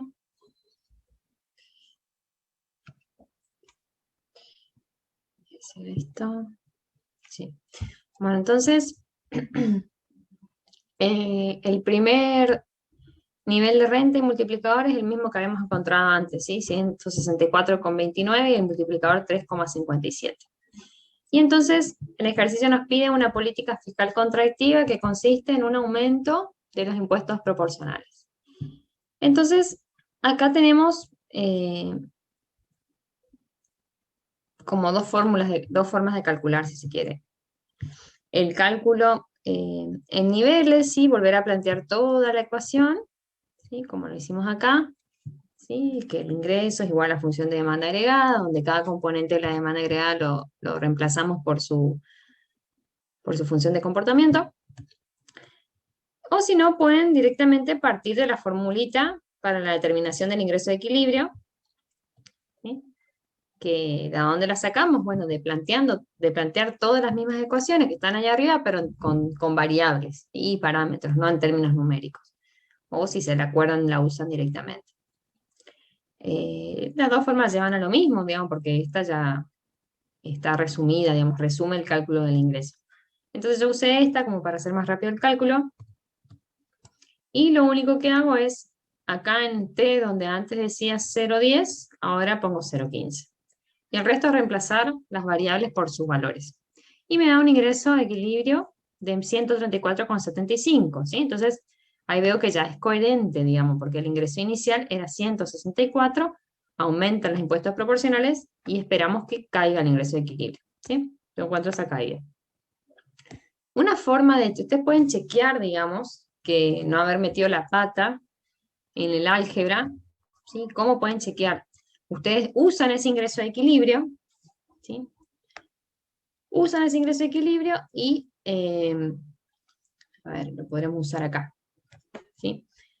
Deberíamos usar ese ingreso de equilibrio, meterlo en la función de consumo, ¿sí? O sea, meterlo acá, considerando que el ingreso disponible es renta menos impuestos proporcionales más transferencia, y después la suma de todo lo que es la demanda agregada les tiene que dar igual al ingreso de equilibrio que ustedes encontraron, ¿sí? De esa forma pueden chequear. Les tiro como sugerencia, digamos. A veces en el álgebra uno mete la pata y arruina el ejercicio. ¿Sí? Entonces, fíjense que encontramos lo que esperábamos, ¿no? Que cae la renta de equilibrio cuando aumentan los impuestos proporcionales. Fíjense de vuelta que acá no podemos calcular en términos de variación del ingreso, como yo les decía antes, porque si calculamos el multiplicador, ¿sí? de los impuestos que son proporcionales, ¿sí? Vamos a ver que, ahora lo vamos a ver más adelante en la teoría, pero nosotros no vamos a tener ninguna variable delta, algo de este lado. Fíjense, yo vuelvo al del gasto, ¿no? Que teníamos acá. Fíjense que en el del gasto nosotros calculamos, dijimos que podíamos calcular de dos formas, volver a plantear toda la ecuación o directamente calcular en términos de variaciones, donde teníamos un delta ingreso de equilibrio igual al multiplicador por un delta gasto. Si quisiéramos hacer eso para los ingresos, para los impuestos proporcionales, no tendríamos ninguna variable delta algo acá, digamos, o sea, no tendríamos un cambio en componentes autónomos de la demanda agregada. Entonces, esta fórmula en términos de variaciones no la podemos usar para calcular efectos de cambios en los impuestos proporcionales, ¿sí? Bueno, y bueno, sí, tengo que graficar, entonces el grafiquito que vimos varias veces, la recta de 45 grados, una primera función de demanda agregada, pivoteo en torno a la ordenada del origen, la llevo hacia abajo, mostrando que cayó la pendiente de la función, porque aumentaron los impuestos proporcionales, entonces los componentes autónomos siguen siendo los mismos, pero cambió la pendiente. El ingreso de equilibrio primero era este, 164, y ahora es este, 134. ¿Sí? Bueno, ¿alguna duda? Acá veo que hay algunas dudas. A ver, 143. No vi que escribieron. No sé si vio 143,75. 134,75. Bueno, puede ser que yo metí la pata en el álgebra. Déjenme revisar antes de pasar los resultados, ¿sí? Porque lo hice rapidito ahora antes de la clase. Pero voy a revisar. ¿A ustedes les da ese número para el nuevo ingreso? Sí, profe. Bueno, dale, voy a revisar yo entonces. Y lo único que cambiaron fueron los impuestos proporcionales. Sí, profe, volví a chequear y todo de vuelta y me da lo mismo. Bueno, dale, yo voy a revisar entonces. Disculpa si metí la pata yo, ¿sí? Pero de todas formas el mecanismo, digamos, de resolución está, eso sí está bien planteado, ¿sí? O sea, esta sería la fórmula y solo tenemos que reemplazar. Por ahí le pifié con la calculadora en algún numerito. Les pido disculpas. Ahora reviso mañana y les voy a pasar las soluciones en el slide. Cuando pongan el slide en el drive, debajo del ejercicio les pongo los valores que nos da, ¿sí? Para que ustedes puedan comparar. ¿Vale? Bueno, gracias. Y entonces, esperen un poquito, a ver si está.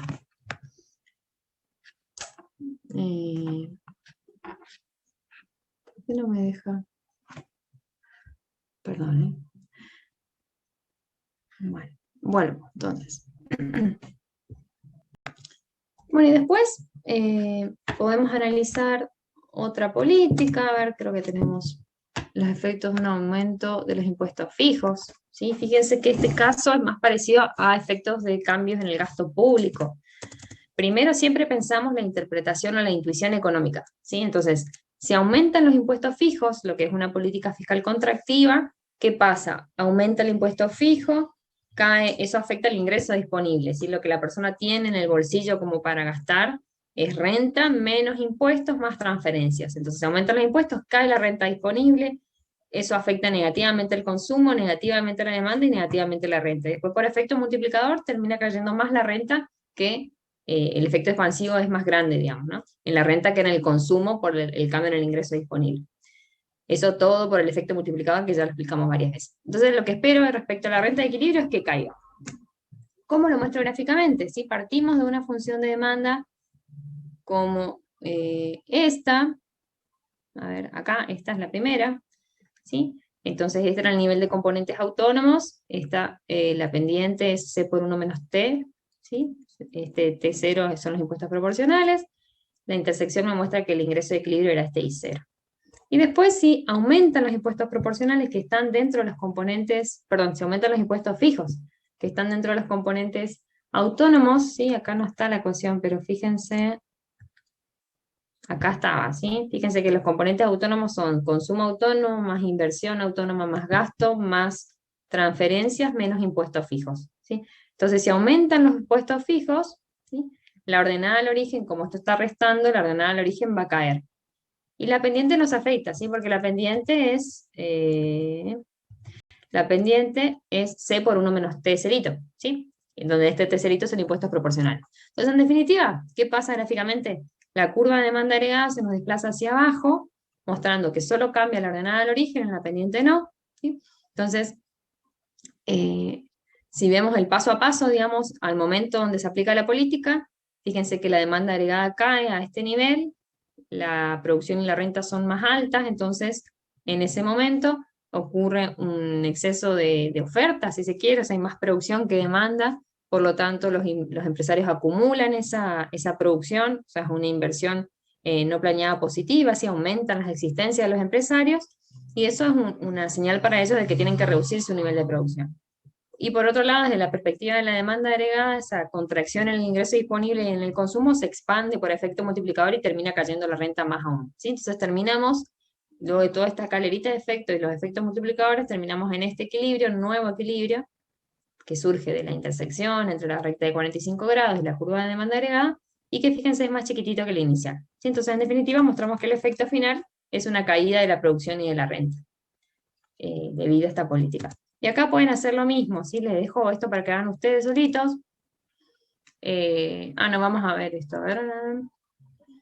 No, les dejo para que hagan solos. Son las mismas funciones, ¿sí?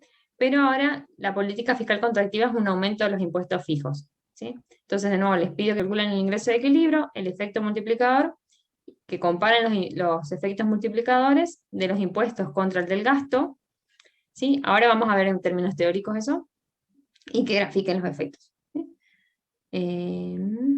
Bueno, y acá les puse también como para que lo practiquen, desarrollar un caso de aumento de las transferencias, en términos gráficos y también siempre interpretación económica. Sí, sobre esto hay un montón en el práctico, que lo vamos a ver mañana igual.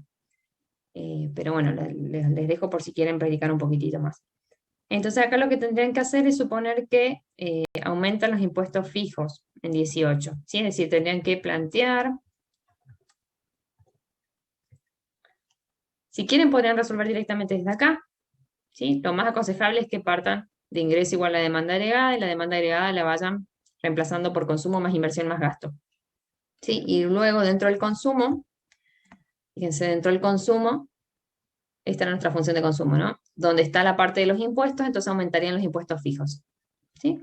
Y ahí verían, calcularían de nuevo el ingreso de equilibrio y el multiplicador. ¿Sí?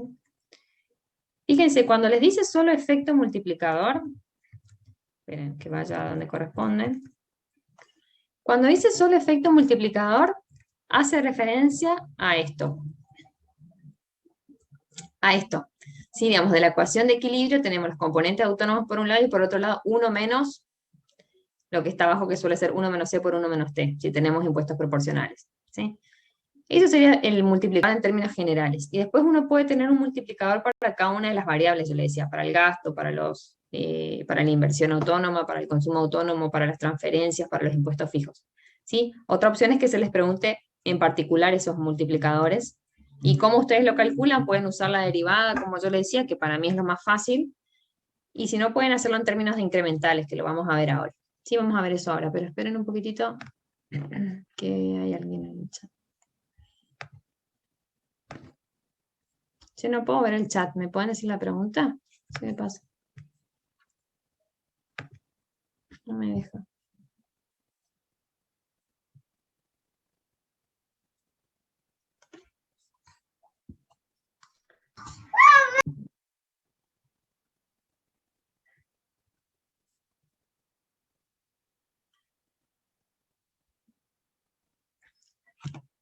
A ver, Guillermo decía, entonces siempre los impuestos van a hacer bajar la demanda agregada. Sí, siempre los impuestos van a hacer bajar la demanda agregada. Por lo menos por ahora como planteamos el modelo. Este tipo de impuestos, sí, que suponemos que afectan al ingreso disponible, y siempre que vos apliques un impuesto, quitas renta al consumidor, digamos. Entonces, al quitarle renta y tener menos ingreso disponible, va a consumir menos, y menos consumo es menor demanda agregada, y por lo tanto es menor renta, y menor renta de equilibrio. ¿Sí? Entonces, siempre el impuesto, por eso se lo llama política fiscal contractiva, te contrae el nivel de actividad, ¿sí? Que sería una expansión de un aumento de impuestos, por ejemplo, ¿sí? O una reducción del gasto o una reducción de las transferencias. Y expansivas son aquellas que te aumentan el nivel de actividad, ¿sí? Por ejemplo, un aumento del gasto, un aumento de las transferencias o una reducción de los impuestos. Ya sean impuestos fijos o proporcionales, cualquiera de los dos, ¿sí? Dale, no es nada. Entonces, vamos a ver lo de los multiplicadores, ¿sí? Bueno, como yo les decía, podemos tener multiplicadores para cada una de las variables de política fiscal y también para las variables que dependan del comportamiento del sector privado, ¿sí? Para la inversión autónoma, para el consumo autónomo. También eso lo pueden practicar ustedes. Acá están los de política fiscal porque justamente estamos hablando de ese tema. Entonces, fíjense, multiplicadores de los impuestos fijos, suponiendo que no hay impuestos proporcionales, ¿no? Entonces, no sé por qué aparecen dos lados esto. Acá está solo el multiplicador y acá está el cambio en el ingreso de equilibrio ante un cambio en los impuestos fijos. ¿Sí? Entonces, el multiplicador, ¿sí? Va a ser... a ver, esperen un cachito.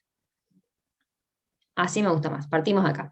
Entonces, para poder calcular el multiplicador, ¿sí? Lo que vamos a hacer es pensar cuánto cambia el ingreso de equilibrio cuando hay un cambio en los impuestos proporcionales. ¿Sí? Entonces, ustedes deberían plantear toda esta ecuación como sugerencia, ¿no? Esperen que vuelva para atrás.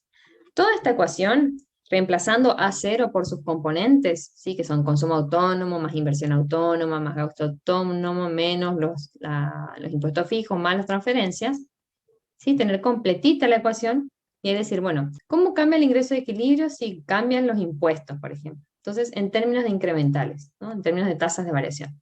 Entonces, el ingreso cambiaría, ¿sí? esto no cambiaría, y después dentro de los componentes autónomos solo cambiaría los impuestos fijos, porque estamos queriendo analizar eso. Entonces todo el resto de las variaciones serían cero. ¿Sí? Entonces si ustedes hacen eso, van a llegar a esta expresión que está acá. La variación del ingreso va a ser 1 sobre 1 menos C, suponiendo que T es 0, este T de impuesto proporcional es 0, por eso no aparece esa partecita acá, ¿sí? Suponiendo que los impuestos proporcionales son nulos. Entonces tendríamos esto, menos C por delta T0. ¿Sí?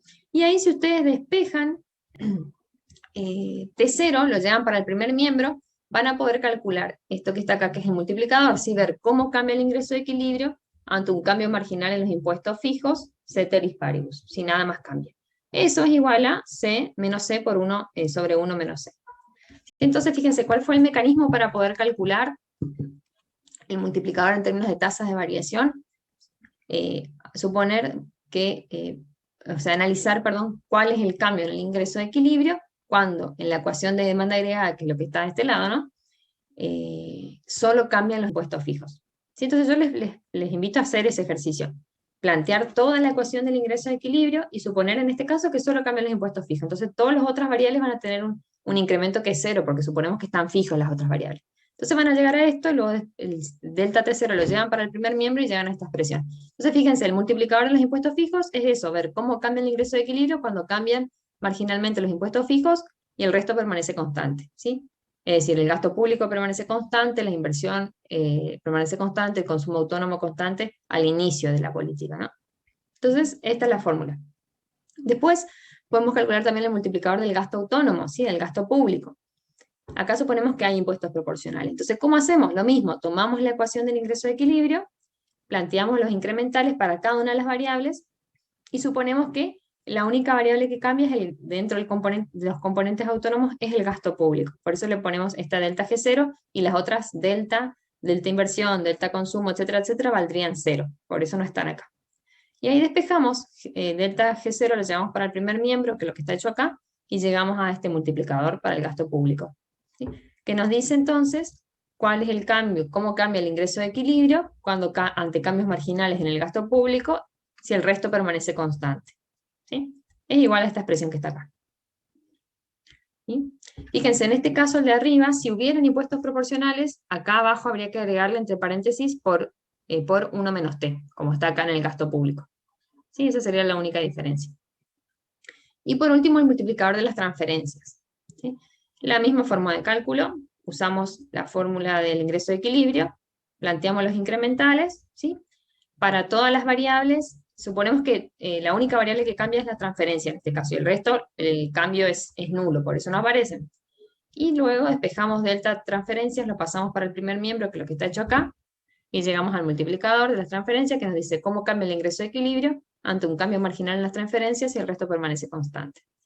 ¿Sí? Fíjense entonces que el multiplicador de las transferencias y el del gasto público es positivo, ¿sí? Porque T, ¿sí? la alícuota de los impuestos siempre es menor que 1, ¿sí? C también es menor que 1, todo esto es positivo, 1 dividido a algo positivo es positivo, acá C es positivo y menor que 1, así que todo esto es positivo. Entonces, multiplicador del gasto público y de las transferencias positivo, y multiplicador de los impuestos fijos negativo. Que ahí está un poco la respuesta a la pregunta del compañero de si siempre los impuestos bajaban el ingreso. Sí, fíjate, el multiplicador te lo dice, digamos. ¿Sí? El multiplicador es negativo. Bueno. Esto, digamos, de vuelta les digo, estaría muy bueno que ustedes puedan plantear toda la ecuación como para poder despejar esto, ¿sí? Para cada uno de los tres casos. Acá aparece entonces el multiplicador de cada una de las variables de política fiscal, de la del gasto, la de los impuestos fijos y la de las transferencias. Y para calcular efectos de impuestos proporcionales, plantear de vuelta toda la ecuación entonces, ¿sí? No podemos calcular así un multiplicador. Bueno, yo creo que no hay preguntas. No sé si están muy perdidos o... Me entristece que son tan pocos, porque éramos 80 al principio y son 36. O sea, hoy se conectaron re poquito. Pero bueno, no sé si están con otros parciales ya, o con otras materias. Bueno, y acá está. Acá tengo hecho un ejemplo de cómo encontrar algebraicamente el paso a paso del multiplicador. ¿Sí? Entonces veamos este para el gasto público. Acá suponemos que hay impuestos proporcionales. Entonces, para empezar, yo le decía plantear toda la ecuación de equilibrio ¿sí? Todo en términos de incrementales, es decir, cómo cambia el ingreso si cambian sus variables, sus componentes, las componentes de la demanda agregada, mejor dicho. Si cambia el consumo, si cambia la inversión, si cambia el gasto, ¿sí? Luego, como quiero calcular el multiplicador del gasto, ¿sí? Supongo que los cambios en las otras variables son nulos, ¿sí? Entonces, fíjense, dentro de lo que es consumo, tenemos consumo autónomo más propensión marginal a consumir por ingreso disponible. Acá la propensión la llamé B. Cambio en consumo autónomo supongo que es 0, porque estoy queriendo analizar el multiplicador del gasto, ¿sí? Entonces acá podría haber puesto delta, consumo autónomo, es igual a 0, entonces ni lo puse. Lo único que me queda es propensión marginal a consumir por cambio en el ingreso disponible. El ingreso disponible va a cambiar porque cambia el ingreso, ¿sí? Más 0, este 0 hace referencia a que el incremento o el cambio en la inversión es nulo, más delta G, ¿sí? Delta nuevo quiero ver la tasa de cambio, digamos. Entonces, sigo trabajando algebraicamente. Lo que voy a hacer ahora es decomponer este delta ingreso disponible. Este delta ingreso disponible va a ser igual a delta ingreso, o sea, ingreso disponible es ingreso, menos impuestos proporcionales, menos impuestos fijos, más transferencias. Y eso es todo lo que pongo acá, pero en términos de incrementos. Incremento o delta renta, menos delta renta por impuesto proporcional, menos delta impuesto fijo, más delta transferencias. ¿Sí? Bueno, y después sigo trabajando algebraicamente. Fíjense que aplico perdón, que le cambié en algunos lados y en otros no. Este X sería un por.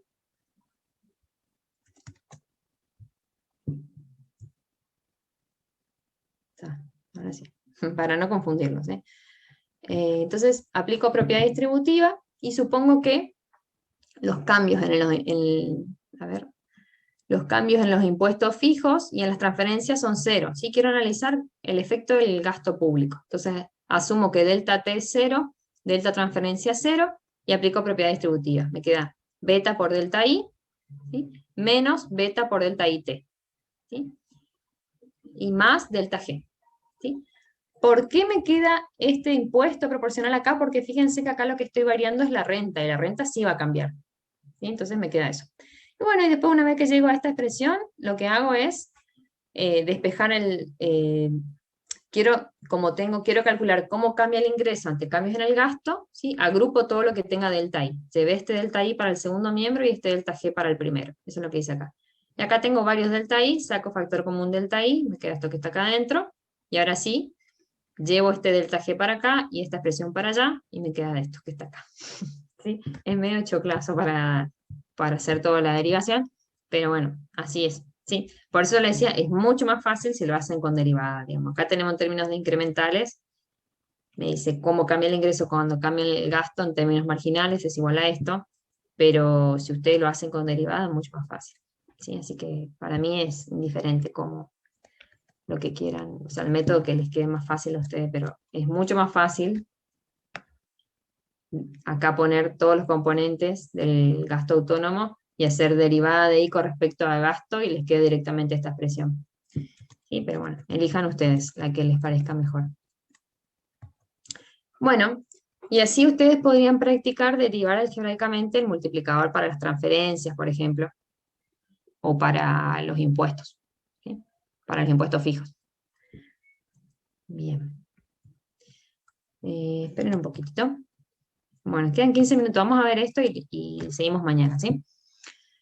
Entonces, fíjense acá, volvemos, ¿cómo volver a plantear? ¿Se acuerdan que cuando vimos modelos sin sector público dijimos, podemos buscar el equilibrio igualando la renta y la producción con la demanda agregada o alternativamente igualando el ahorro con la inversión? Porque era una economía con solo hogares y empresas y no había sector externo y no había Estado.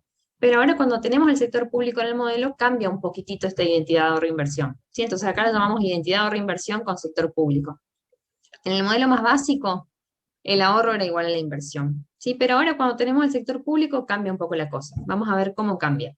Por un lado, desde la perspectiva de la renta, ahora, antes nosotros decíamos que la renta era igual al consumo más el ahorro, ¿sí? ¿Por qué? Porque no habían impuestos ni transferencias. Pero ahora que está el Estado y que realiza transferencias y cobra impuestos, sabemos que el ingreso disponible, ¿sí? Es el que es el que se utiliza para consumir y para ahorrar, para poder calcular ese ingreso disponible, tenemos que restar al ingreso los impuestos y sumar las transferencias, ¿sí? Lo que está acá. ¿Sí? Y es esa renta disponible la que cada hogar la distribuye o para consumo o para ahorro, ¿sí? Entonces cambia esta ecuación. Esta ecuación antes era I igual a consumo más ahorro y ahora es I igual a consumo más ahorro más impuestos menos transferencias, ¿sí? ¿Cómo llegamos a esto? Bueno, sabiendo que el ingreso disponible es ingreso menos T más TR, ¿sí? Entonces pasamos sumando, antes estaba restando T, pasamos sumando, y acá estaba sumando transferencia, pasamos restando. ¿Sí? Es el ingreso disponible, en otras palabras, lo que se distribuye en consumo y en ahorro. Y por otro lado, desde la perspectiva de la demanda agregada, tenemos otra fuente de demanda agregada. Antes decíamos que la demanda agregada era consumo más inversión y ahora le sumamos el gasto. Entonces, usamos estas dos ecuaciones, las igualamos, ¿sí? Ingreso igual a demanda agregada, tenemos demanda agregada acá, ingreso acá, simplificamos consumo, ¿sí? Y sabemos que, dijimos al principio de la clase, que los ingresos del Estado tributarios, ¿sí? Menos sus erogaciones, que son las transferencias de los gastos en este caso, representan el resultado fiscal, que acá lo llamamos superávit fiscal, ¿sí? Porque si los ingresos superan a los gastos, tenemos un superávit, digamos. Entonces, finalmente, si a estas variables lo reemplazamos por el nombre superávit fiscal, ¿a qué llegamos? Llegamos a que la inversión, cuando hay Estado, no solo se financia con el sector privado, sino que también puede financiarse vía el sector público. ¿Sí? Ese es el único resultado. Es decir, si a partir del cobro de impuestos y del superávit fiscal, por ejemplo, sería como una fuente para financiar la inversión, aparte del ahorro privado. ¿Sí? Bueno, y de esa forma cambia la identidad. Y luego vamos a ver, cuando ampliemos la economía y analicemos la economía abierta, cómo también vuelve a cambiar esta identidad de ahorro-inversión. ¿Sí? Y en ese caso, la inversión privada puede financiarse tanto por ahorro del sector privado como por ahorro del sector público. Fíjense que esto vendría a ser como un ahorro para el sector público, ¿no? Como piensen en ustedes, digamos, si ustedes tienen ingresos mayores que sus gastos, tienen como una suerte de ahorro. ¿Sí? Entonces, el ahorro del sector público o el ahorro del resto del mundo. Va a ser cuando hablamos de la economía y lo vamos a llamar modelo de las tres brechas. Pero por ahora nos quedamos acá. Bueno, si nadie tiene preguntas acerca de esto, yo voy a cerrar la clase de hoy. Sí, me quedan cuestiones más teóricas, pero ya creo que por ahí están cansados. Entonces Profe, yo voy a revisar ese ejercicio que les había pasado y bueno, les pido que puedan leer por lo menos la PPT para mañana porque vamos a ver práctico, ¿sí? Así que estaría bueno que ustedes estén un poquito como más activos y ayuden a resolver los ejercicios para que les pueda servir, ¿sí? Yo creo que vamos a empezar a tomar ese criterio, le vamos a pasar las soluciones, los resultados, pero no todo el álgebra, como para que ustedes se sienten y puedan practicar, ¿sí? Porque la idea no es que ustedes estén copiando nomás, así no van a aprender nada. ¿Sí? Así que, bueno, si no hay más dudas, yo cierro la clase. ¿y ahí qué pasa, profe, si el resultado fiscal es negativo? Si el resultado fiscal es negativo, y eso quiere decir que podemos pensar que el ahorro del sector privado está financiando, aparte de la inversión privada, también está financiando el déficit del sector público. Ah, ok. ¿Sí? En la clase Profe, de mañana vamos a ver algunas de las formas en las cuales se puede financiar el Estado. ¿Sí? Y ahí por ahí queda un poco más completo, pero estuvo muy buena tu pregunta. ¿Sí? Bueno. Bueno, ¿alguna otra pregunta? De lo que sea, ¿eh? Si quieren de esto, de temas previos o de bibliografía, lo que tengan dudas, digamos.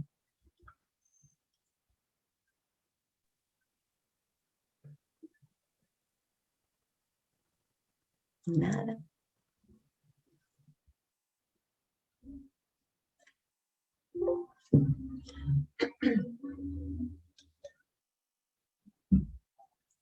Bueno,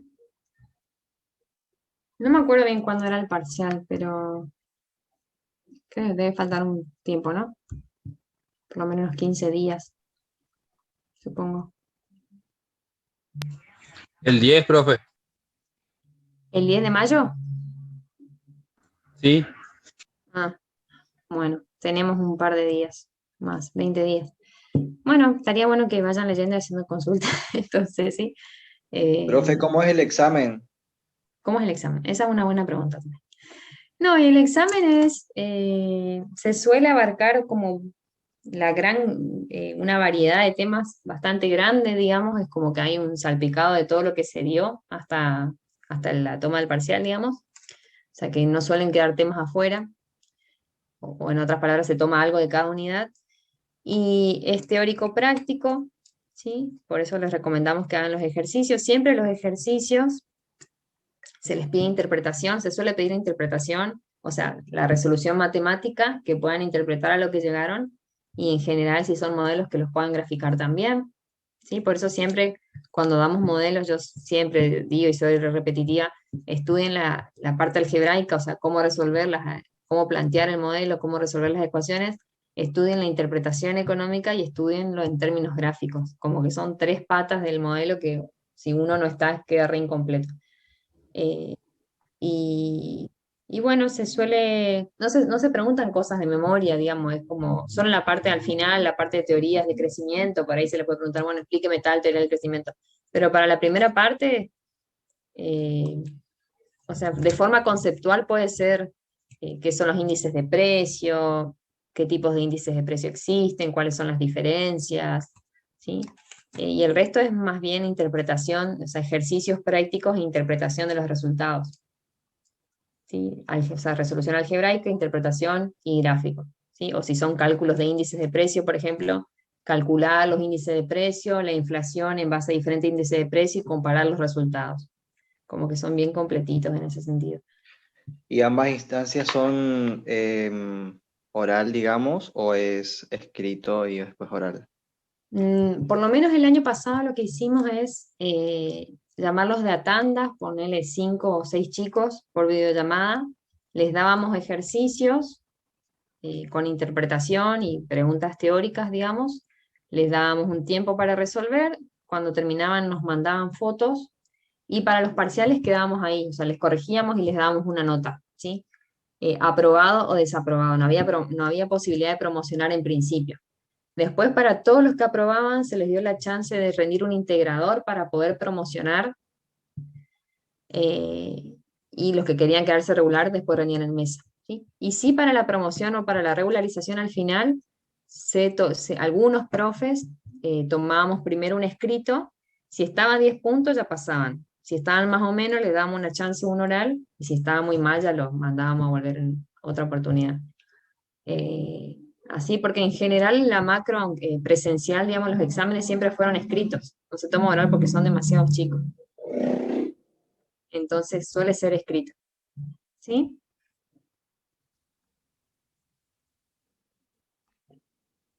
No, no sé, Diana, eso vamos a preguntarle a Adolfo porque él es el que define las condiciones, el jefe de cátedra.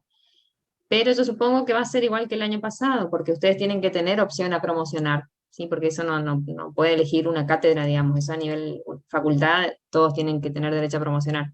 Pero como el examen es distinto, es mucho más corto que en años previos, porque no podemos tomar exámenes de 2 horas para todos los alumnos, porque le tomamos de tandas y nos lleva muchísimo tiempo. Entonces, en principio, los 2 exámenes suelen ser para aprobar, y aquellos que aprueban los 2 pueden tener opción al final a otro examen más, que integra toda la materia, y con ese pueden promocionar. Yo creo que va a ser igual esta vez. Pero le voy a preguntar, le voy a pedir que haga un anuncio en el aula virtual, así todos están ya en conocimiento. No de nada. Bueno. Bueno, y sobre modelos de parciales, yo me imagino que ustedes deben tener, digamos, en fotocopiadora habían muchísimos, así que seguro que ustedes tienen algunos, compartan entre ustedes para que los compañeros que cursan por primera vez puedan verlos. Igual siempre recomiendo no estudiar solo en base a parciales, digamos. No se toman cosas que no damos en clase, salvo que le pidamos que lean solos, ¿sí? Así que si ustedes van a clase, o sea, ven las clases, practican los ejercicios de la guía y se sacan todas las dudas que tienen que andar bien, ¿sí? No deberían preocuparse. Bueno, chicos, yo los dejo, ¿sí? Nos vemos mañana, entonces les doy yo la clase. Nos vemos a las 2. Si pueden, tengan la guía práctica en mano y porfa, si pueden revisar la teoría de esto como para poder ir en la práctica, para poder ser útil en la práctica, digamos. ¿Tá? Nos vemos.